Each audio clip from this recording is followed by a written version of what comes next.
everyone.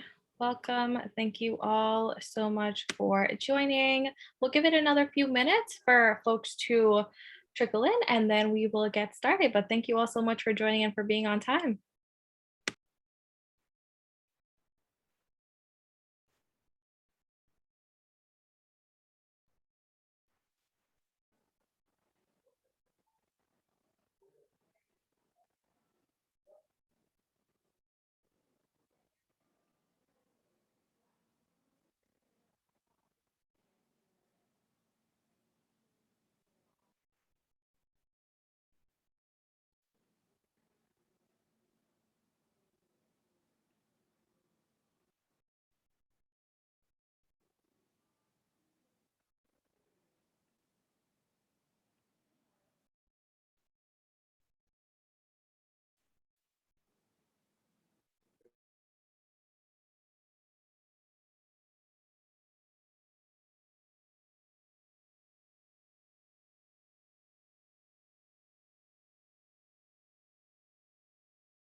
Okay, I think we can go ahead and get started. And as folks kind of trickle in, we'll leave the waiting room open. But good evening and welcome, everyone. My name is Nirmala. I'm one of the founding board members of South Queens Women's March, and we are so excited to have you all join us today.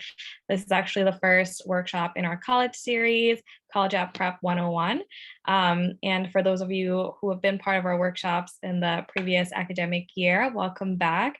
For folks that are joining us for the first time, I'll tell you a little bit about South Queens Women's March. So we're actually founded a little over a year ago during the height of the pandemic.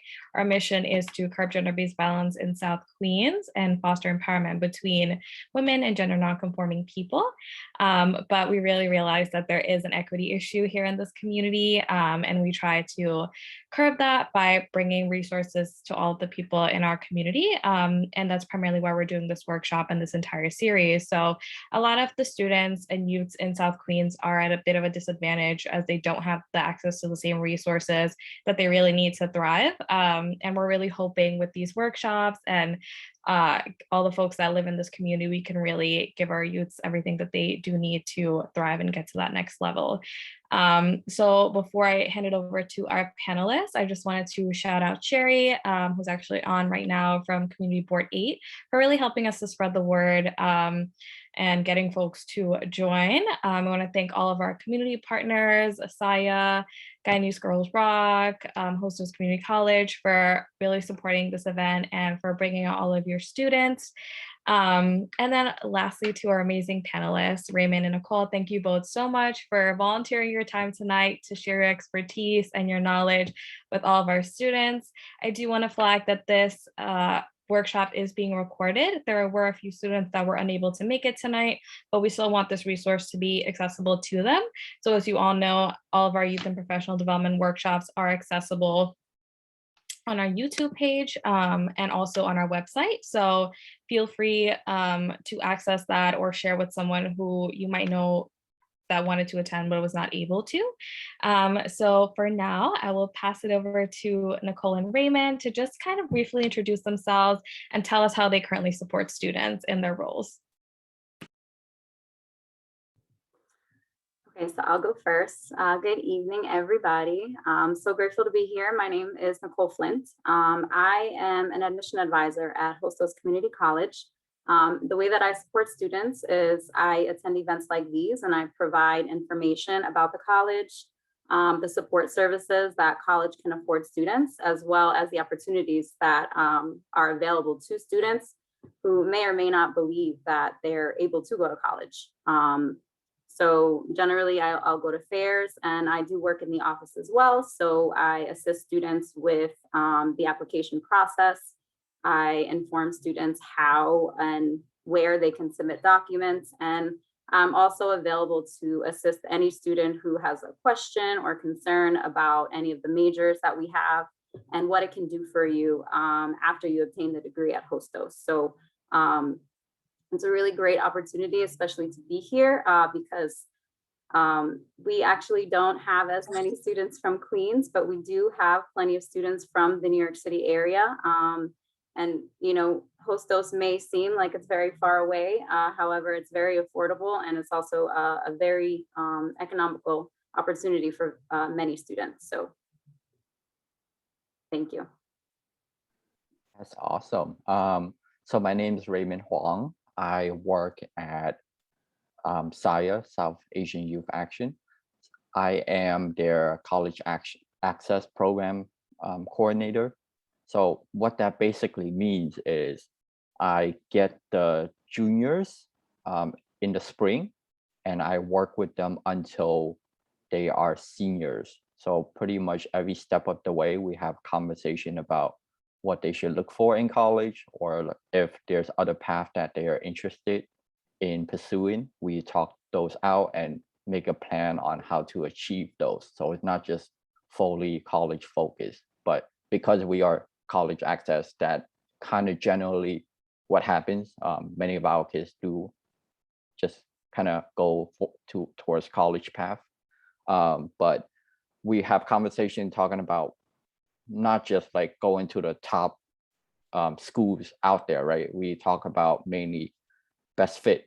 What does that mean? What are you looking for? And which college fits you the best besides the name brand and going to the best college? Because finding the college that fits you the best is what we are working towards. And that is our goal. And then, you know, in the fall, we do the actual application work, applying to schools like Hostos, other CUNY colleges, SUNY colleges, and private schools. We always encourage a mix of colleges, not just one type. Work with the students to apply to financial aid every step of the way. Essays, editing many essays. That's where I am at right now. And then after they complete all those stuff, I hand it off to the other team members of SAYA to continue the college transition, getting them ready to college. So that's me. Great. Thank you both so much. So we are definitely in good hands today. I think we have both sides of the spectrum, but also a wealth of knowledge between both of these two amazing panelists. I apologize. I was supposed to tell you a little bit about the structure of today's event. So we do want, I think our ultimate goal is to have a very interactive workshop. We want to have all of your questions answered today. That's the main purpose of this workshop.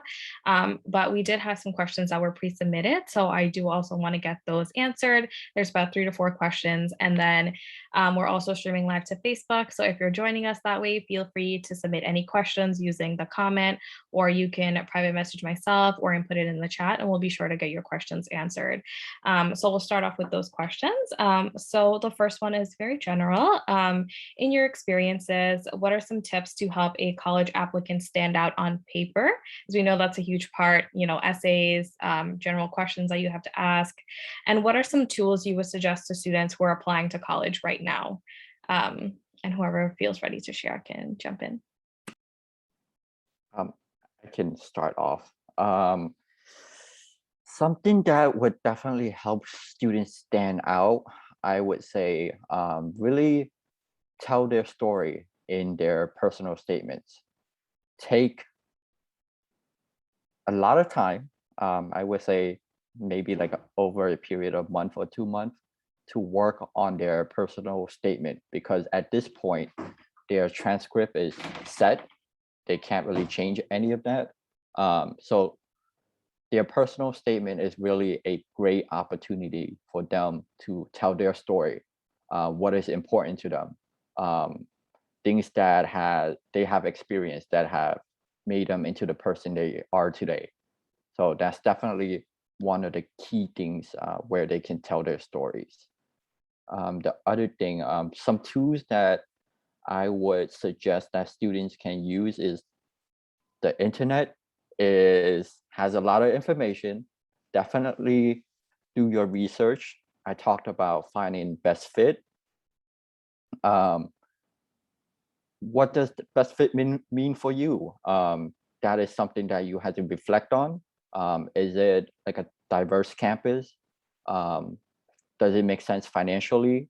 How far is it? All those information you can easily find like online. And over the pandemic, a lot of resources has transferred to online, like a lot of virtual visits. If you can't visit in person to get a feel of the campus,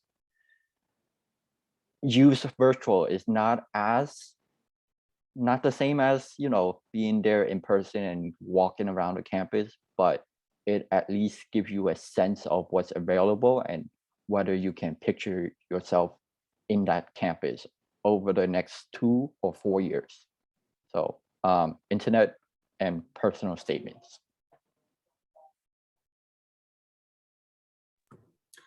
So at Hostos, we generally look at region scores. That would be a really important aspect of what we look at. However, being a community college, we are not in the business of denying any student admission.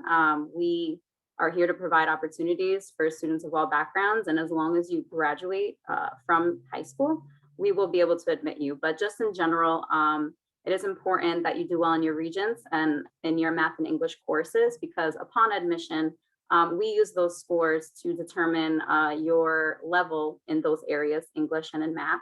And being on the college level will make your transition and your degree a lot smoother. However, even if you don't do as well, as we get on later in the presentation or in this event, I'll talk a little bit more about other programs we have to support students who may need some extra help. But in general, as Raymond mentioned, definitely doing the research, looking into the programs that are offered, looking into the process on how to get into the college and reaching out to the appropriate people. Because, for example, I'm an admission advisor. If you're looking to attend Hostos and you have questions, we're available to you. And we may not know what exactly it is that you need. And while it may be available online, there is a direct resource for you to communicate with us so that we can give you those answers. But I can't stress enough just the research and also being connected with your counselors from school or your advisors, because especially people like Raymond will be a really great resource for you to make the best decision as to which college you want to attend. It's not the end of the world if you go to one college and realize it's not the right fit, but using these resources available to you are really important when it comes to the college search. And even when you're in college, all the resources available to you as a student, it's important that you take advantage of them. Great. Thank you both so much. Absolutely. I think sometimes the resources are available. It's just folks don't necessarily know how to access them. So we're really hoping with this workshop, you can feel comfortable going to your advisors, your counselors, or even really using the internet to find information there. But thank you both for your answer to that. And as we know, the South Queens neighborhood is home to many immigrants and people of color.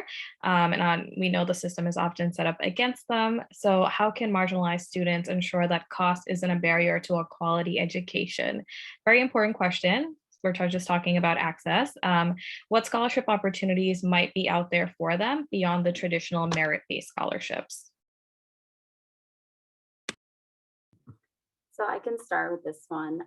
So at Hostos, we have students from all different backgrounds, and I wish that I could provide you with a little tour, because if you were to go into our C building atrium, you would see just this large rectangle of all the flags from all of the different areas that our students are from. We offer many types of financial opportunities or financial resources for students. Most of our students who qualify for financial aid, who apply, actually will graduate from Hostos debt-free. Our tuition in general, it's very affordable per year. If you want to calculate per year as a full-time student, it's approximately $5,000. And many students who qualify for the full aid actually may be able to get money back to assist them with paying for their books, assist them with paying for transportation costs and any other costs that might incur your college experience. Because obviously, when you're a college student, you know, you're a new adult, you're coming into school, but you're also not a high school student, you know, you have other priorities, you're more independent and you may need extra funds. We also have programs available. One program is called ASAP, and this stands for Accelerated Studies and Associate Programs. This is available to New York State residents, and basically you would be part of a specific cohort of students who will have access to specific ASAP advisors that you meet with twice a semester. And they also provide additional resources in terms of tuition-free courses over the summer. Sometimes there'll be like STEM courses for free, and they'll also provide book stipends and Metro cards as well. In addition to that, we have a variety of scholarships based on culture, based on many different things. An example that one of our admission advisors at Hostos, or a previous admission advisor, created, she created a Kwanzaa Scholarship, and that's based off of the elements of Kwanzaa. We have a variety of others. However, most students that enter the college, generally, if they apply for financial aid and they're eligible for those funds, many of them won't have to worry too much about paying for their college. In terms of any student who may not have documentation here, there's also the New York State Dream Act Scholarship, the Jose Peralta Scholarship, which allows students who may not have a qualifying status here to still receive state aid from New York. So it's very important, you know, even if you don't have status here, there may be opportunity to have the resource to pay for your school through that scholarship. But we have a whole list of scholarships on our website. I would definitely recommend that any student looking to attend Hostos to browse that, and we can definitely talk a little further about any of those as we see fit. I'm just gonna add on to that a little bit. I think the most important thing in terms of like finding money for scholarship is to apply to it. You would be surprised by how many people just feel that it's too difficult or they don't know how to do it, and they just don't apply for the scholarship. Like Nicole mentioned, apply for financial aid. Financial aid is a really big umbrella. So make sure apply to FAFSA. That's the federal money if you qualify. Apply to TAP. That's another source of money from the New York State government. So that's already two sources of money. And generally, we find that if that covers a majority of the tuition, if not all, for CUNY at least. And then there's, with private schools, they have their own pot of money that you would need to fill out, maybe CSS profile that will get you more like the institution's scholarships on top of like other scholarship or grants that the college itself might have. Like Nicole mentioned, the many different various scholarship or grants that the school has created. So definitely look at the school's website. And also maybe there's community scholarships out there that's geared towards South Asians. Definitely search online.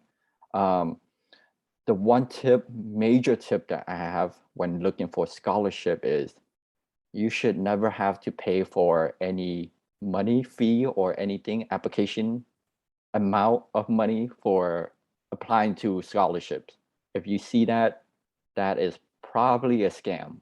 Actually, take out probably, that is a scam. So that's my tip for scholarships. Great. Awesome. That is super helpful. Nicole, we have a follow-up question. Oh, sorry, go ahead. Did you? No, so I just wanted to add one more thing to what Raymond was saying. I just wanted to clarify the difference between a scholarship and the grants that are through the federal government and through New York State.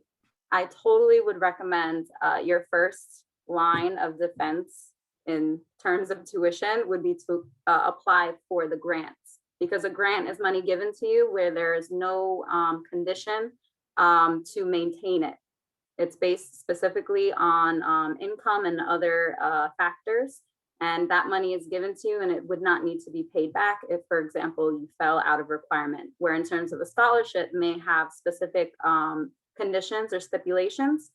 An example of a scholarship is the Excelsior Scholarship, which is for new freshman students, which if you make too much, if you submit a financial aid application through FAFSA and you make too much money, or TAP, if you make too much money, if you make between a certain amount over that, you can qualify for that scholarship, but you have to maintain a full-time status, you have to maintain a certain GPA, whereas if you were to fall out of the conditions of that, you would actually have to pay that back. So I would recommend at first, definitely apply for the federal and state grants first, see if that may cover the cost of tuition, and then you can research your scholarship options or whatnot. It also will depend as well which college you're looking to attend. I'm saying this in terms of Hostos because our tuition is generally more economical than many other schools, but if you're looking for possibly more expensive schools, then definitely still research the scholarships. But just a note of the difference between the grants and the scholarships, because some students do get that confused. That is an excellent point. Thank you both. Nicole, just a really quick follow-up question for you. So a participant asked, is the ASAP program specific to Hostos or is that available for all other NYC public institutions? So it's for the community colleges within the CUNY system. It's specific to community colleges because the point of the program is to get students to graduate with their associate's degree within 3 years, which is technically that should be a full-time because studies have shown students who enter college as freshmen, if they don't maintain a full-time status, some of them may end up dropping out.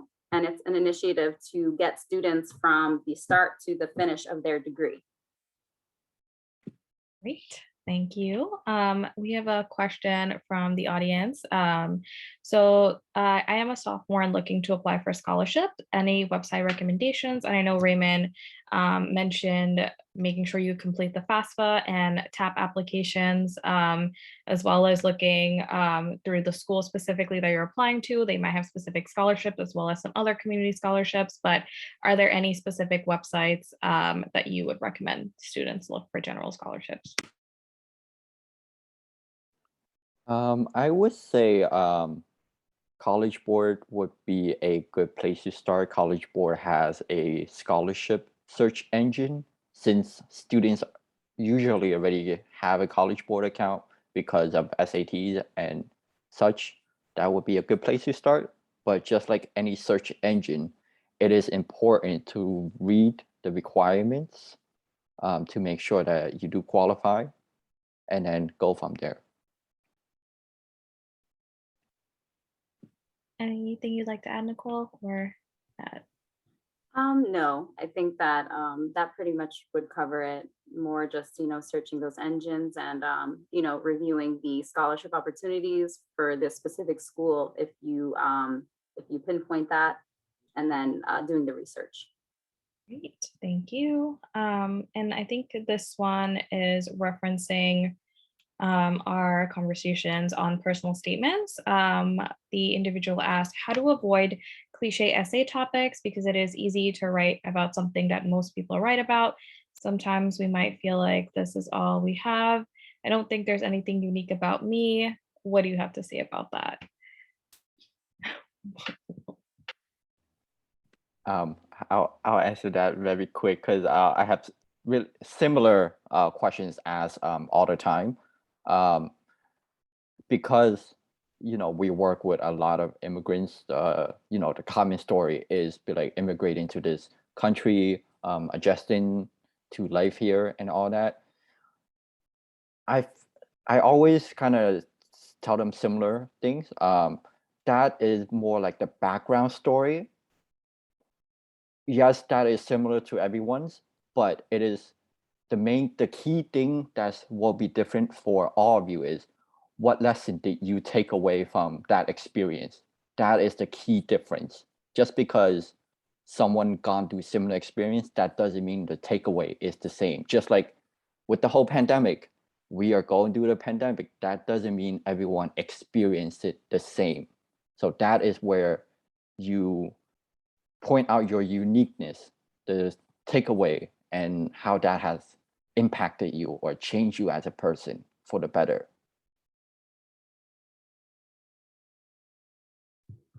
So I just want to say that whichever student said this, you are definitely unique in your own way. So don't tell yourself that. And there are people such as Raymond and such as other college advisors that can help you figure out what it is that you feel is unique or what would showcase you in the best light. I'm not necessarily speaking about this through Hostos experience because we don't require essays for admission. So if anyone's looking to go to Hostos, I mean, you wouldn't need to really worry about that. But it's definitely important that, you don't just, just write something and then submit it, do the proper, take proper steps to make sure that you have other people review it, you have other people look for the grammar, and just making sure that you're not the only eyes on it, because other people will be able to provide a fresh perspective. And there are people who do this all the time for a living. There are people who will review these things for you, and you should have access to them either through your high school or community-based organization. Great. And that actually brings us into our next question. Do you know of any community organizations students can take part in? I'm gonna quickly plug South Queens Women's March. There's Saya on here. I'm sure Hostos has a lot of community-based organizations that they partner with as well. But if you live in South Queens and you're interested in just helping to make our community a more equitable place for all the people that live here, join our organization. I'll put our social media, or even when you registered through there, I'm sure you saw our kind of email list, so you can also feel free to get on that. But I'll let Raymond and Nicole add any other community-based organizations that students can participate in as well.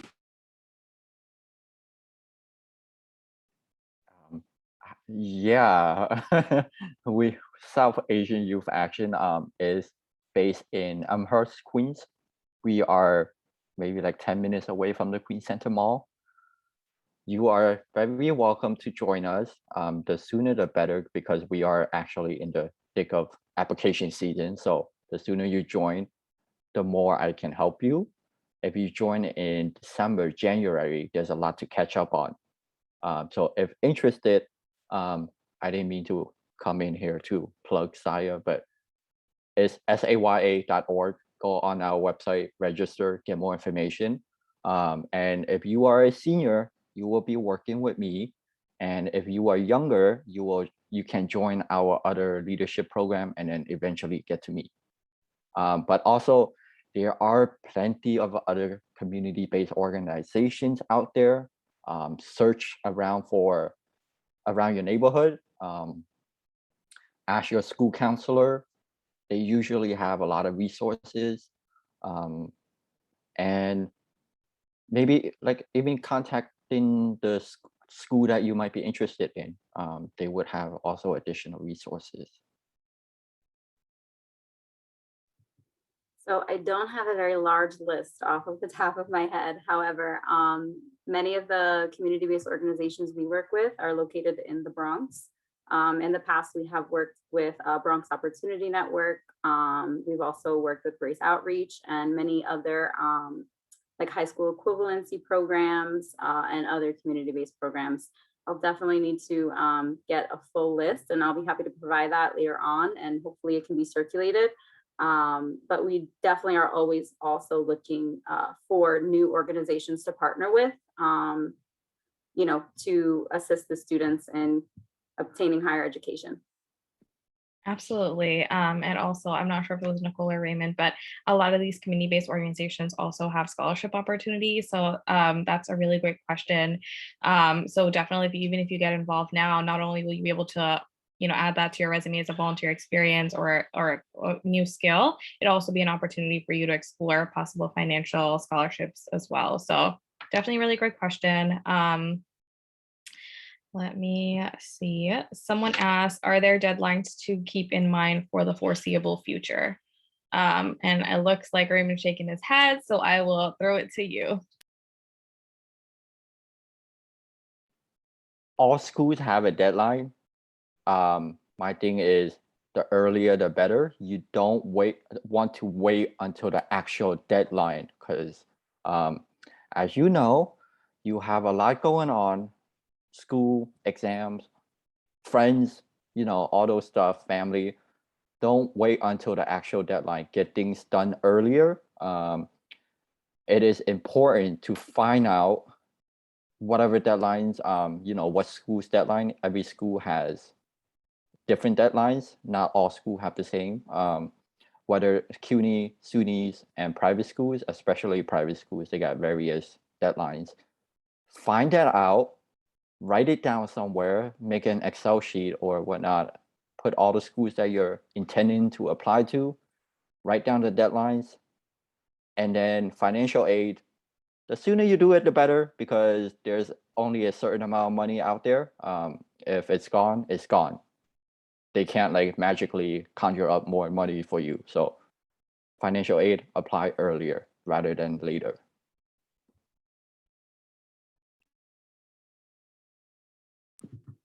So for the admissions application at Hostos, we are a part of the CUNY application. For those deadlines, every fall semester, the priority application deadline is on September 15th. We are past September 15th, so don't panic. We still actually will be taking applications, and generally that has always been the case where we still will take applications. The priority deadline just ensures that the application will receive full processing after documents that need to be submitted to support the application are received. So we also conduct something called direct admissions at Hostos, which a lot of students do take advantage of. Direct admission is slightly different than the admission you would get from submitting applications through the general CUNY website. While actually, that sounded confusing. You'll still submit an application through the CUNY website, except if you submit it later on, you actually may have the opportunity to work with an admission advisor, such as myself or any of my admission advisor colleagues, to have your application reviewed and processed on the spot. Generally, we begin that process later on in the admission cycle. Right now, although the deadline passed, applications are still being reviewed. So many students who applied still also haven't received decisions yet. However, just know that generally at Hostos, we still take applications for the spring semester throughout early January. And just so that you're aware, our spring semester begins this spring. It begins on January 28th, 2022. And we will take applications through January. However, as Raymond said, don't wait that long. Make sure that you apply as soon as possible so that you can ensure that the admission process can be completed so that we can get you registered. Because after you're admitted, it doesn't mean that you're going to enroll at the college. There are still extra things that you may need to provide to us, such as immunization records, such as additional, documents verifying a bunch of other things that we may ask from you. So it's not an instantaneous process. So it is very important that when you do make that decision, that you commit to it and you submit the documents and you complete the admission process as soon as possible. But obviously, sometimes things do get in the way. Sometimes, you may not be able to at a certain point. So we do accommodate applications that are later. And as mentioned, it will go generally through early January. For any student looking to enroll during a fall semester, that application deadline would be on February 1st of 2022, if you're looking for fall 2022. Wonderful. And we actually have our first question from Facebook tonight, and it says, can you please provide more details about early action versus early decision, and are there specific dates for these? So I wouldn't necessarily be able to provide information for that because at Hostos, there isn't really early action or early decision because generally as long as students are submitting the required documents, we'll be able to admit them. I may be able to get more information and share it later if that would be fine. I'm sorry, I don't have that information. I can give us the general difference. So early decision, you are locked in. So for example, you apply to Columbia University early decision. If they accept you, you have to go there. That's it. You have to withdraw your application to the other schools. You are going to Columbia University. Now, early action, you still apply early. The deadline is still earlier. It's just you're not locked in. You have a little time to decide, look at the financial aid package and all that before you decide whether that's, and then wait until all the other schools acceptances before you make that choice. So early decision, locked in. Early action, not locked in. Those are the major difference. And generally the deadlines for early decision, not all private schools have the same deadline. November 1st would be a pretty good timeline. Some are like November 15th. That's why the importance of going to the school's website, doing the research, or however you're applying to the Common App, it has the deadlines of all the various ED, all those information is out there. Awesome. Thank you for clarifying that. Sorry, I'm trying to make sure I'm getting all of the questions.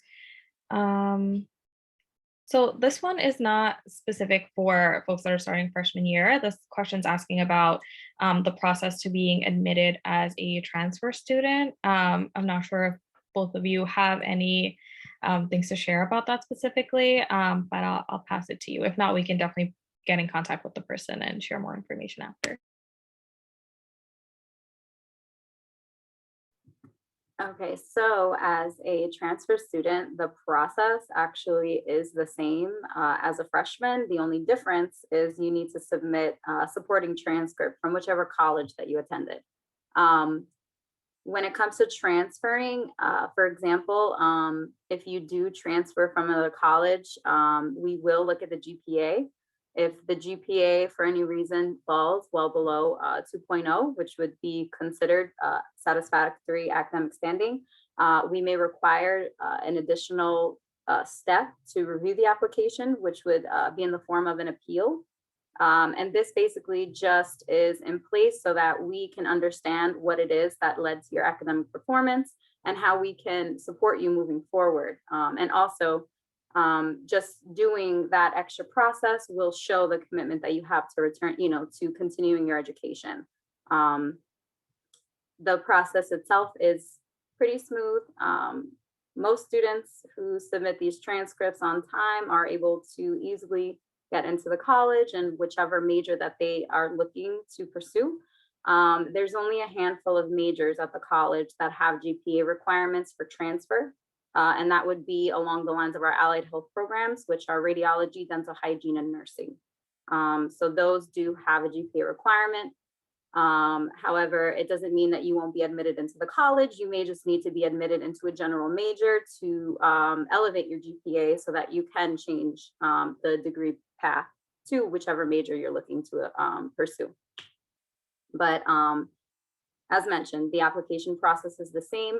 You just apply as a transfer. The transfer application fee is just $5 extra than the freshman one through the CUNY website. So it would be $70 as opposed to $65. And then just the supporting transcript. I believe later on, or the next question is more about the application process. So I'll get more into that. But basically, the only difference is submitting that official transcript from the college you attended. Just adding on, for those that want to transfer after 1 year of college, they will still need their high school transcripts to be considered. But if they attended a school like community college for both year and completed the associate, they just need their 2 years college transcript, and high school won't be considered anymore. Correct me if I'm wrong, Nicole.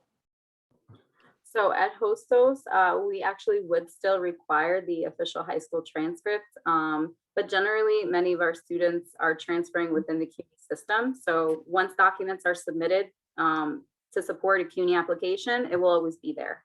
So generally students don't have to go through the whole process of re-requesting their high school records, but we as a community college have to have the proof of high school graduation on file, regardless of any degrees that they've earned. Just for auditing purposes, because even if you go on and you continue your degree, when they actually go to audit your degree, they will look for the high school records and you will not be awarded it until that's submitted. But generally, most students already have these documents on file, and any of them who don't are easily able to contact their high school's records office to have that submitted on their behalf. Great.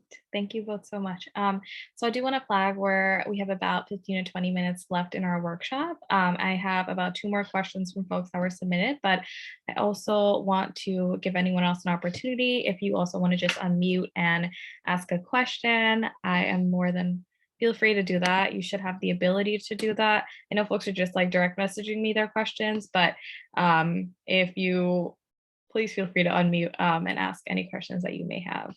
I'll give it like 30 seconds before I ask the remaining questions. No bristles? Okay. Don't be afraid. Okay, it's all good. So someone asked, and I think I might be misreading the question. It says, can the admission fee be waived? Maybe the application fee is what they're referring to, but I'll let both of you answer that. So many of the students who are either part of community-based organizations or in New York City High School, many of those students may be able to obtain fee waivers through their high school. Usually high school counselors will have X amount of waivers to provide to students. So that is one way to have the fee waived. Another way to have it waived is to contact the university admissions at CUNY directly. If you're experiencing any type of financial hardship or whatnot, they may be able to provide you with that fee waiver, provided you're able to, give them documentation or whatnot.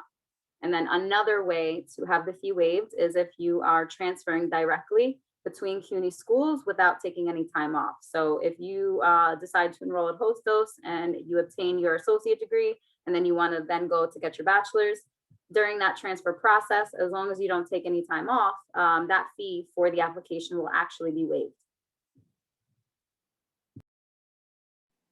Yeah, Nicole pretty much covered it. Just talk to your college counselor. Make sure you fill out your lunch form. That's how they determine whether you qualify for the fee waiver or not. Awesome. Thank you both. So this question's from one of our participants. I am a junior in college. How do I know what college will suit me best? Do I have to have an idea of what I want to major in?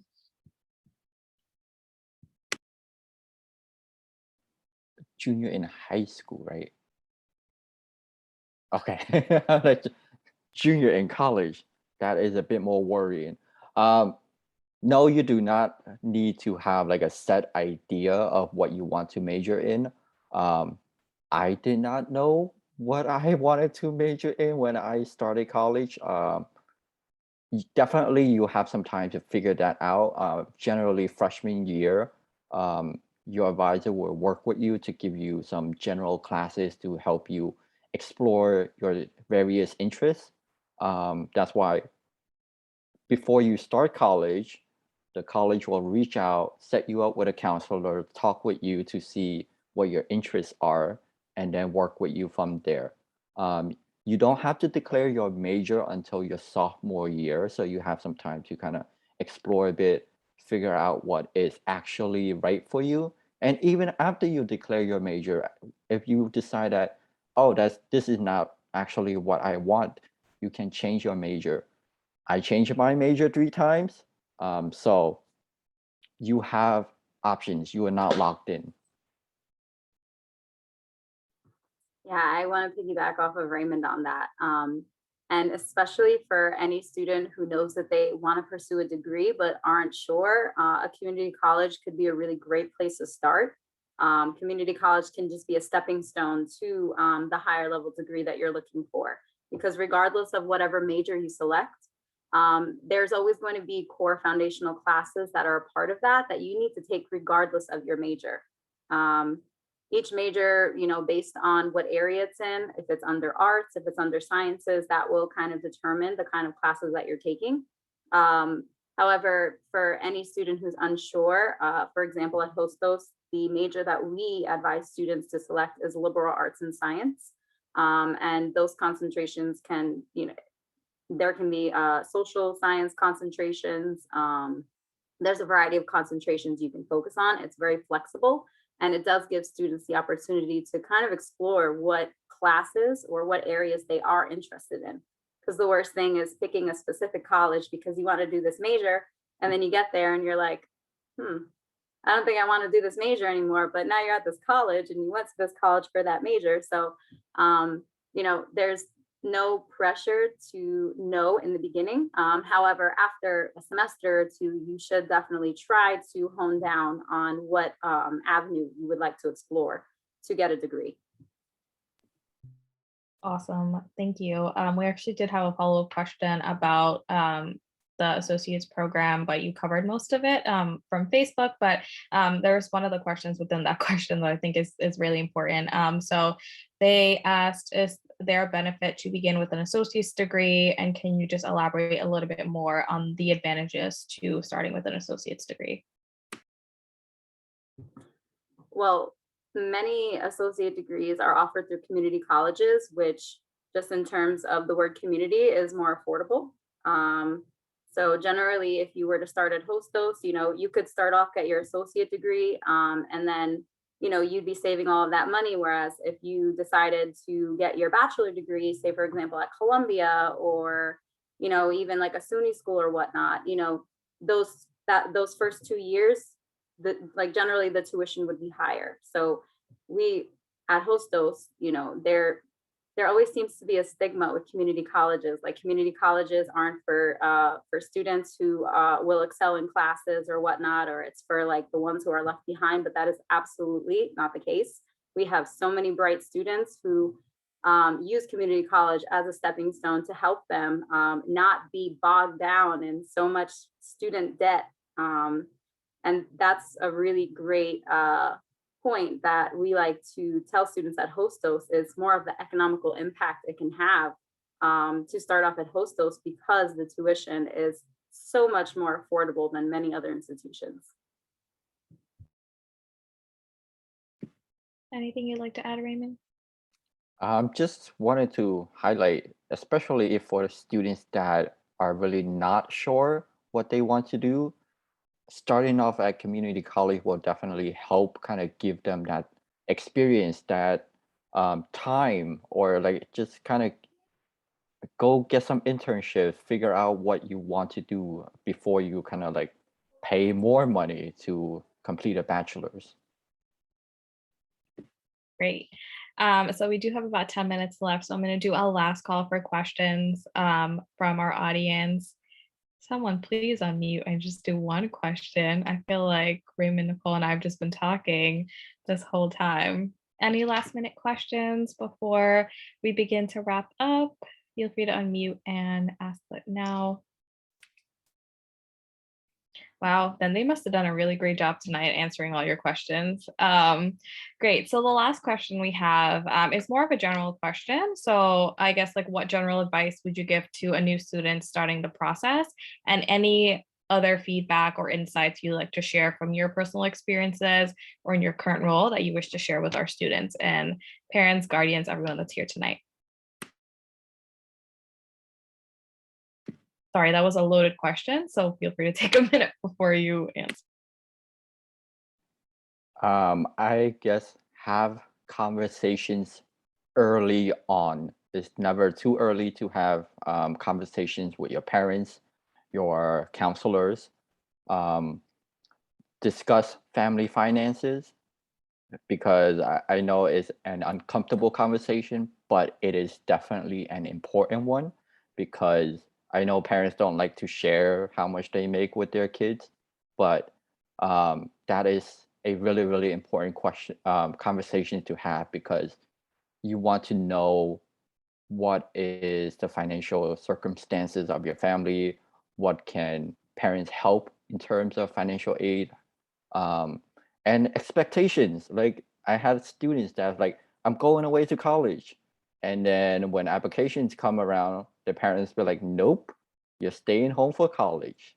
So that kind of a reassessment of what colleges to apply to. Um, really kind of also just having conversation with your parents kind of and your counselors kind of help give you some feedback on whether things that you're thinking make sense, just like another perspective. You might be like, I'm gonna just apply to this top school, Harvard or whatever your parents or a counselor might have. Just, maybe bring you back down to earth, more realistic options. Or they could be like, yeah, that's great, but what about also applying to this couple of schools also at the same time, right? Just kind of, I find talking it out definitely helps than just keeping everything in your head. Um, you can't really get feedback if you don't have those conversations. Um, and definitely reach out to schools. If you don't reach out, they do not know what you're curious about, or they don't know you exist. Those early contact will establish a relationship. And my last piece of advice would be to check your emails at least once a day, and respond. Don't just look at it and ignore it. Check your email, read it carefully, and respond. Many times, colleges, your colleagues, friends, whatever, your college counselor will be reaching out through email with important information or scholarships or other opportunities. If you ignore it, it's going to the next person. So check your email, respond accordingly. That's it for me. The email part though is definitely. um, so I would definitely say just looking into the resources that each school that you're looking into has to offer. Some schools may offer more resources than others, and that may be related to other, areas of your life. As students, just know that at the college, we understand that you aren't just a student. You are a brother, you are an employee, you are a sister. We understand that, at some times, your education is a part of you, but sometimes things get in the way. So it's important that you research. I know I keep saying research, but it's important that you're a proactive part of the process. Don't just be a bystander. Make sure that you're intentionally going into things, that you're looking into all aspects of the college experience. And I also would recommend looking at the clubs and whatnot that are available, because once you get to college, you are your own person, you know, you're independent, you're not going to be around the same people that you are all the time. And it'll be important. And, you know, we were speaking about this before this this event began, but, you know, networking is really important. And you will gain a network at the college that you attend, as long as you are proactive in doing so. And, you know, there's power in groups. So it's definitely, I would recommend looking into those and planning to be a part of those, planning to immerse yourself into the campus, because that's when you're going to get the best experience. And that's when the best opportunities and the best opportunities will present themselves to you.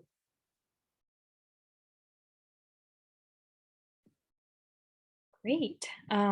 So we are wrapping up. I would like to say thank you to both of our panelists tonight, Nicole and Raymond. Thank you for sharing your expertise and just being here in community with all of us to share your knowledge.